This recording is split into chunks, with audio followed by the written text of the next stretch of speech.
Aleksander Nowak is 41 years old, and he is digging the wrong direction. Every sensible man in Montana knows. You build up, you raise walls, you stack timber, you bank the outside with straw bales, and you pray the wind doesn't find the gaps, because the wind always finds the gaps.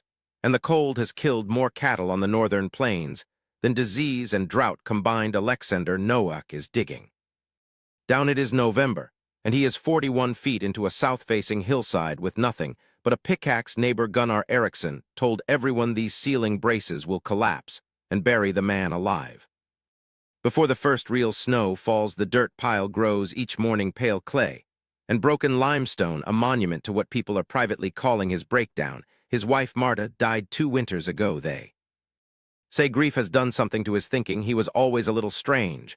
Losing Marta pushed him past strange into something. They don't have a word for. Aleksander doesn't correct them, he keeps digging. Gunnar Eriksson, a red-faced Swede, runs the county's largest cattle operation and believes he is never wrong about the weather. On a Tuesday morning, Gunnar rides to the fence line watching Aleksander emerge from the hillside with a loaded wheelbarrow. Aleksander tips the pale clay and limestone onto the growing mound, a monument to his perceived breakdown. You're building a hole, Gunnar announces flatly. A hole won't stop the cold. Nowak, you ain't smarter than cold. Aleksander takes the empty barrow and returns into the dark hill without saying a single word. Neighbor Delphine Corbett homesteaded alone after her husband vanished into the Klondike gold country years ago. Practical and bone-deep, weathered, she watches the growing dirt pile for 3 days before approaching the fence. Aleksander, she says carefully, the ground freezes here down 4 feet. A hill don't stay warm. Aleksander knows what she doesn't. What waits below the frost line, a temperature that has not varied in 10,000 years. Geothermal heat makes human fires look like a struck match. His grandfather showed him this in Poland's Tatra Mountains. At 9, Aleksander felt the mountain's warmth like a hand the buyer held 43 degrees without a single flame. The earth is alive, boy, his grandfather said in Polish. We call it the slow fire. Live beside it. For 32 years, Aleksander has planned this underground sanctuary. He carried his notebook across an ocean and a continent with exactly $11.30 left in a flour tin. Aleksander faces financial ruin and is out of time for patience. Driven by desperation and an ancient memory, he digs into the hillside, his pickaxe striking the hard, frozen Montana earth. His journey is a story of 2 kinds of knowledge beginning in the dark Suchoked, Pennsylvania coalfields of 1882. He arrived in Montana after the 1888 Great Diep, filing his claim with a notebook and the slow fire memory. Marta believed in his vision, instinctively reading the landscape with a perceptive gaze that saw beyond the surface dirt on the south-facing slope. She found the limestone shelf where the foundation of their sanctuary would finally be laid. Here, she said, this is where you build it. Then came drought, hay shortages, and the fever took Marta for 2 years. Aleksander barely moved, sitting in the dark Solomon. The draft horse kicked the door in the slush. Something locked back into place like a thrown bolt. Marta said, this slope, I'm going to build it. He began digging in July and has not stopped since. The tunnel is 8 feet wide, enough for a hay wagon. He lines the tunnel with double walls of dry-fitted limestone. He packs the 4-inch gap with clay and cattle hair. His grandfather called it capturing the nothing, empty space work. He sets the tunnel entrance at a slight downward angle before it rises into the main chamber. Cold air is heavier than warm. It sinks and pools like invisible water. His angled entry creates a trap where dense cold settles and stays. Warm air rising from the earth stays trapped in the upper sanctuary. This is the behavior of gases understood through hands and grandfathers.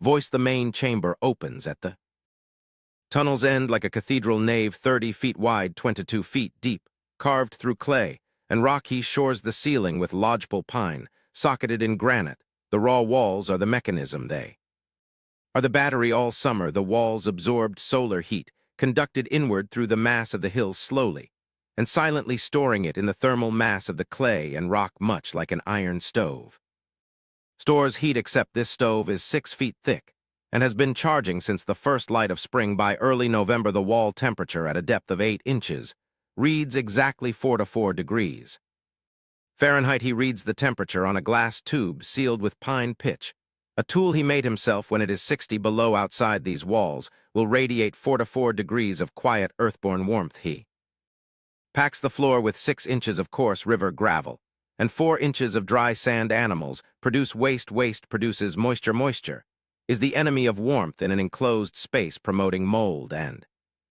stealing heat through evaporation. The gravel layer lets liquid drain below the level where the animals stand. A central drainage channel 18 inches wide runs the length of the chamber. It exits through a clay pipe into a leach field 30 feet south of the hillside. When he fits the pipe, the elbow joint cracks under torque.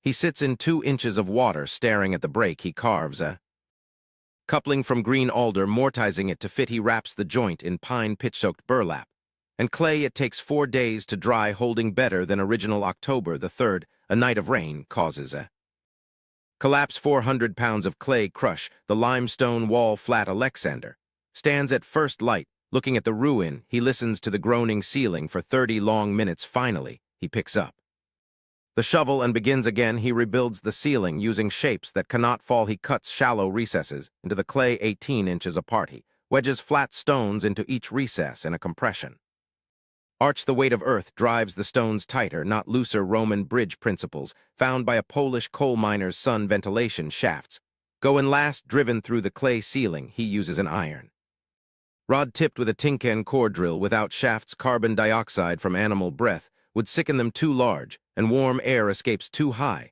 and wind pulls heat. He caps each shaft with a flat limestone stone hat. Limestone hats prevent rain and wind from entering the opening. Aleksander holds a tuft of dry grass near the shaft, watching it drift upward in the convective current. The system breathes on its own. It always will. Warm air rises, fresh air replaces it. By early November, Aleksander hasn't slept a full night in 6 weeks, exhausted and driven. His right boot split and packed with pine pitches wrapped tightly in rawhide. He has shed 22 pounds. His clothes hang loosely on a once substantial frame. Delphine observes a man who has burned everything unnecessary off himself. Down to the structure, he finds the bean soup on the dirt pile and eats standing in the cold. On November 9th, he scratches the date into the clay wall, 9 Nov 1896. He leads Solomon, the draft horse, into the shelter for the first time. Solomon blows through his nostrils, dancing sideways, fearful of the pressing walls. Aleksander holds the lead rope and does not pull. He waits. Solomon's ears swivel forward. His nostrils slow, and his body recognizes the subterranean warmth, and safety shod hooves ring on the gravel floor. The sound swallowed by the thick protective earthen walls. Aleksander brings the Herefords in. Their breath makes small plumes that fade in the warm air. He presses his hand to the clay. It is 4 to 4 degrees, the temperature of a living body.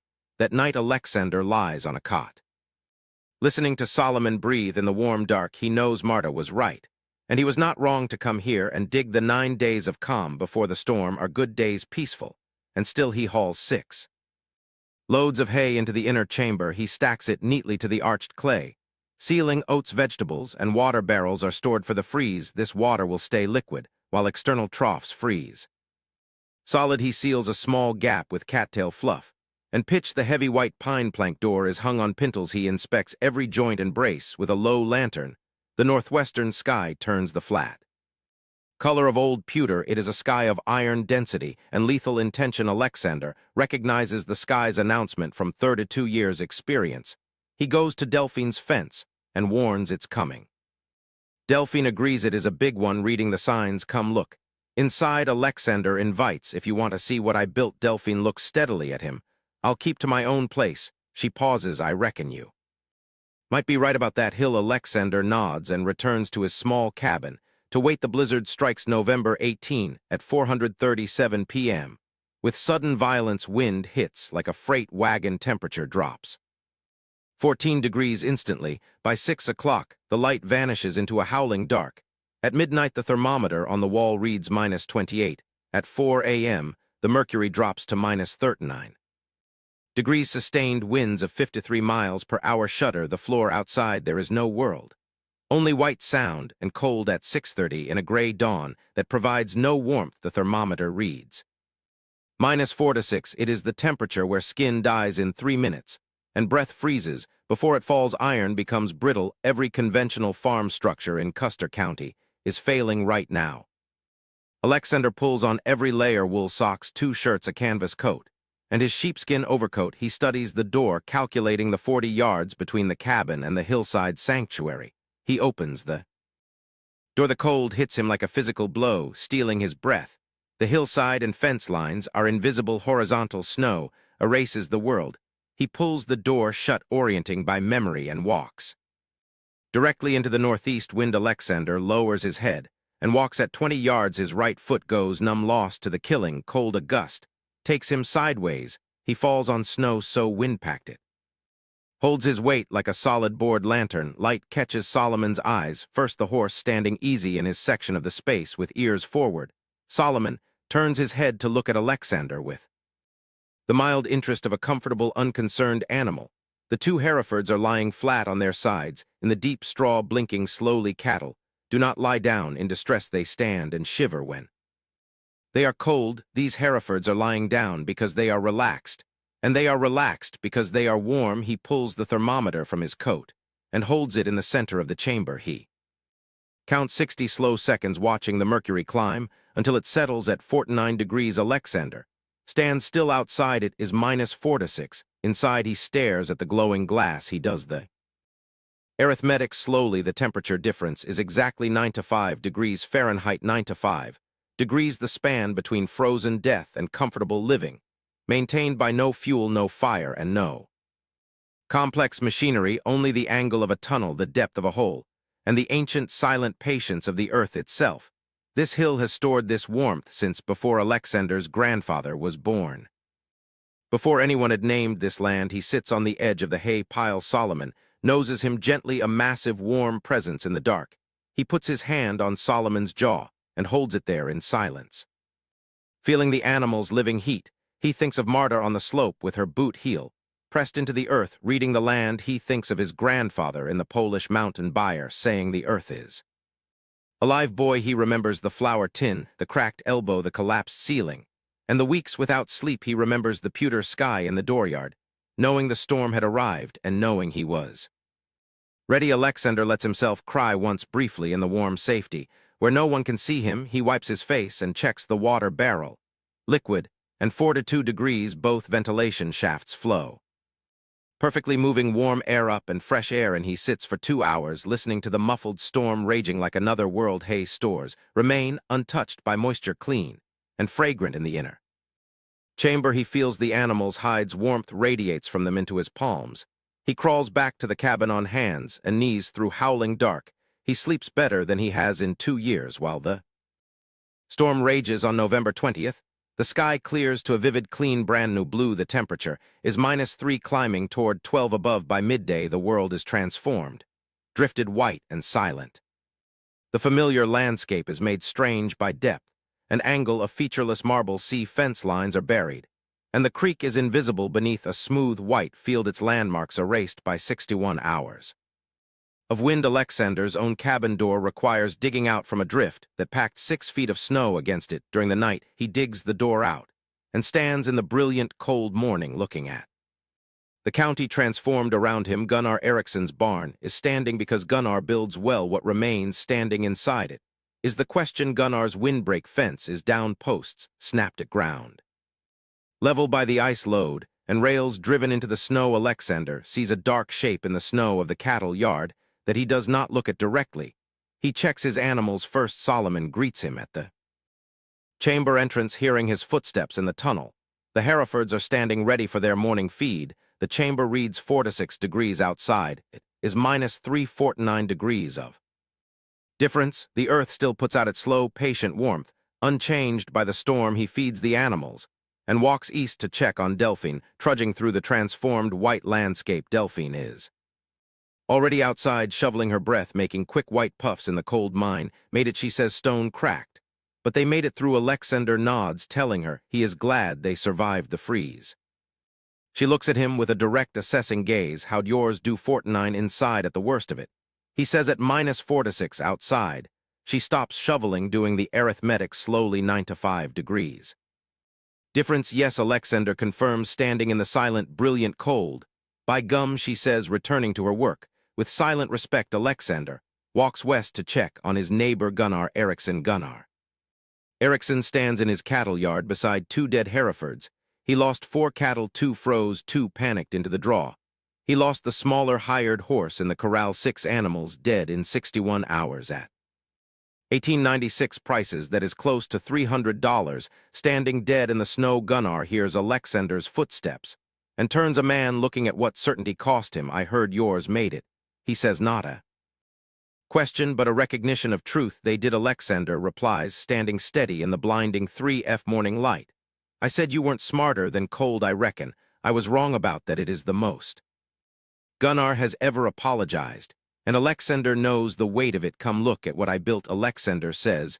Before next winter, Gunnar Eriksson comes 3 days later, when the roads are finally passable. He walks the tunnel in silence, feeling the double limestone walls and compression arches in the chamber. He stands in the center and turns slowly, taking its measure. He presses his palm against the clay wall, feeling the warmth that still radiates. Tell me how it works, he says, seeking the knowledge that survives. Aleksander explains the science of the frost line and the thermal mass of the clay and rock. He details how the convective ventilation and angled entry trap cold air, keeping warmth inside. He explains the drainage system, simply speaking from the deep knowledge of his hands. Gunnar listens with arms crossed, receiving the unwanted information. By holding himself tight, the earth itself is warm. Gunnar says, finally turning the idea over in his mind. Aleksander confirms the slow fire burns deeper than any winter the county has ever seen. Your grandfather showed you. Gunnar acknowledges, tracing the knowledge back through history. Knowledge passed from father to son, burning longer than we can think about. Gunnar Eriksson uncrosses his arms, looking at the cattle and the price of his pride. I'd like to build one, Gunnar says, before next winter. I'll help you, Aleksander says, without reservation, sharing the slow fire that spring. Aleksander helps Gunnar site a new subterranean shelter. He explains how Delphine's 12-inch wall failed. The thermal spike. Delphine adds a brick skin and 6 feet of earth. By November, her shelter holds 41 degrees in the freeze. Aleksander stands in his entrance, Solomon's warm breath on him. He watches the red light, thinking of lost ancestral knowledge. His grandfather's wisdom was often ignored by men building upward to some old knowledge. Feels like the past slowing progress. The earth is not interested in what year anyone believes it is. The frost line is constant. The slow fire is where it always was, waiting for whoever is willing to dig. He scratches a second line into the clay. Nov 1820-1896 below it. He writes 49 inside, 46 outside. All lived. He stands back in the lantern light, thinking, that is enough of a monument. Perhaps you have seen only dirt. Perhaps someone told you digging down is a broken mind. Aleksander Nowak dug down on $11 a mule and a memory. He did it alone in grief, with a split boot and a collapsed ceiling. When the storm held -4 to 6, his animals stood in 49 degrees and ate. The slow fire is still burning. It has not gone out. Go find it.